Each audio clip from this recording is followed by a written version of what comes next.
بسم اللہ الرحمن الرحیم۔ حضرت عائشہ صدیقہ رضی اللہ تعالی عنہ سے روایت ہے کہ اللہ کے نبی صلی اللہ علیہ وسلم کی بیویاں یعنی ازواج مطہرات رضی اللہ تعالی عنہن آپ کے پاس تشریف فرما تھیں۔ فاقبلت فاطمہ تو حضرت فاطمہ تشریف لائیں اور فرماتی ہیں کہ آپ کی چال رسول اللہ صلی اللہ علیہ وسلم کی چال سے بہت مشابہ تھی۔ تو جب حضور نے انہیں دیکھا فلما رآہ قال مرحبا یا ابنتی، جب آپ نے انہیں دیکھا تو فرمایا خوش آمدید میری بیٹی۔ ثم اجلسہا، پھر انہیں اپنے قریب بٹھا لیا۔ ثم سارہا، پھر سرگوشی فرمائی۔ فبکت بکاء شدیدا، تو آپ بہت زیادہ روئیں۔ فلما رآ حزنہا، جب آپ نے ان کا حزن و ملال دیکھا سارہ الثانیۃ، تو دوبارہ سرگوشی فرمائی۔ فاذا ہی تضحک، تو آپ ہنسنے لگیں۔ فلما قام رسول اللہ صلی اللہ علیہ وسلم، جب حضور اقدس صلی اللہ علیہ وسلم تشریف لے گئے تو میں نے ان سے اس سرگوشی کے متعلق پوچھا۔ آپ نے فرمایا کہ میں حضور اقدس صلی اللہ علیہ وسلم کا راز فاش نہیں کر سکتی۔ پھر جب حضور کی ظاہری وفات ہو گئی تو میں نے کہا کہ میں تم کو اس وجہ سے جو میرا تم پر حق ہے قسم دیتی ہوں کہ تم مجھے بتاؤ۔ یعنی کیا مطلب کہ میں تمہاری ماں ہوں اور تم میری بیٹی ہو، تو ماں کا بیٹی پر حق ہوتا ہے، اس حق کا واسطہ دے کر کہتی ہوں کہ مجھے بتاؤ کہ حضور انور نے تم سے کیا فرمایا تھا۔ تو حضرت فاطمہ رضی اللہ تعالی عنہ نے ارشاد فرمایا ہاں ضرور، یعنی اب میں بتاتی ہوں کہ جس وقت حضور علیہ الصلوۃ والسلام نے پہلی مجھ سے سرگوشی کی تو آپ نے مجھے خبر دے دی تھی کہ حضرت جبرائیل سال میں ایک مرتبہ قرآن مجید میرے ساتھ دور فرماتے تھے اور اس سال 2 بار دور فرمایا ہے، تو اس لیے میری وفات قریب ہے۔ فاطمہ فاتق اللہ واصبری، تم اللہ سے ڈرتی رہنا اور صبر کرنا۔ یعنی ہماری حیات شریف میں جس طرح طیبہ طاہرہ متقیہ صابرہ رکھی ہو، ایسے ہی ہماری وفات کے بعد بھی صبر کا مظاہرہ کرنا۔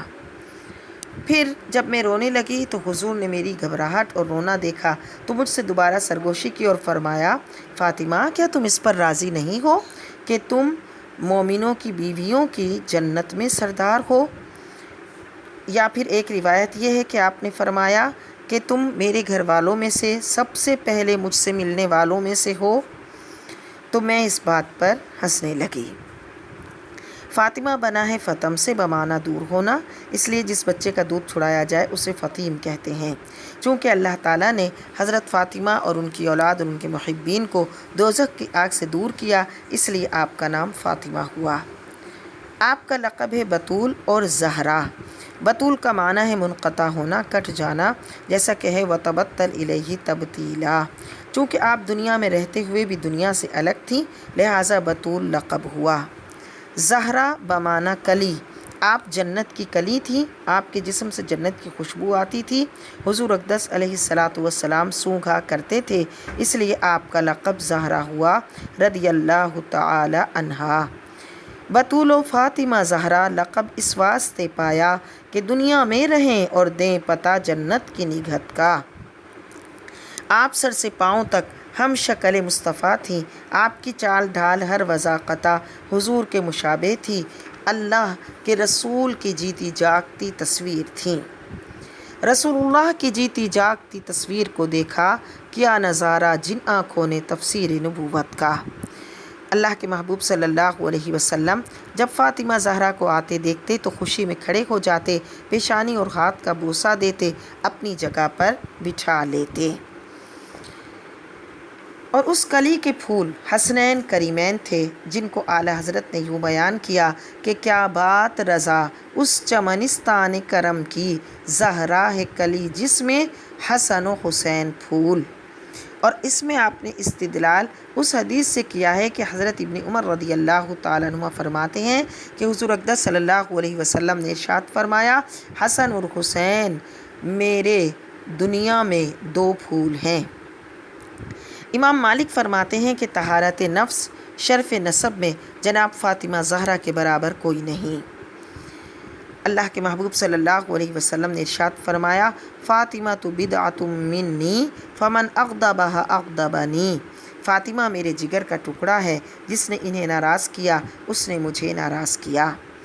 حضرت فاطمہ کی خصوصیت ہے کہ آپ کی اولاد حضور کی نسل ہے۔ آپ کے 6 بچے تھے، حسن، حسین، محسن، زینب، ام کلثوم، رقیہ۔ حضرت ابن عمر فرماتے ہیں کہ پوچھا گیا کہ نبی صلی اللہ علیہ وسلم کو سب سے زیادہ پیارا کون تھا؟ تو بتایا گیا فاطمہ۔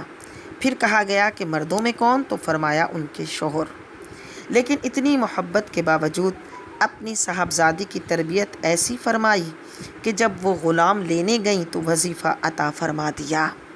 حضرت فاطمہ رضی اللہ تعالی عنہا جو پورے ایک ہی سجدے میں رات گزار دیتی تھیں، جو پیوند لگی ہوئی چادر سے پردہ فرماتی تھیں، طیبہ، طاہرہ، عابدہ، زاہدہ، یعنی خاتون جنت پہ لاکھوں سلام۔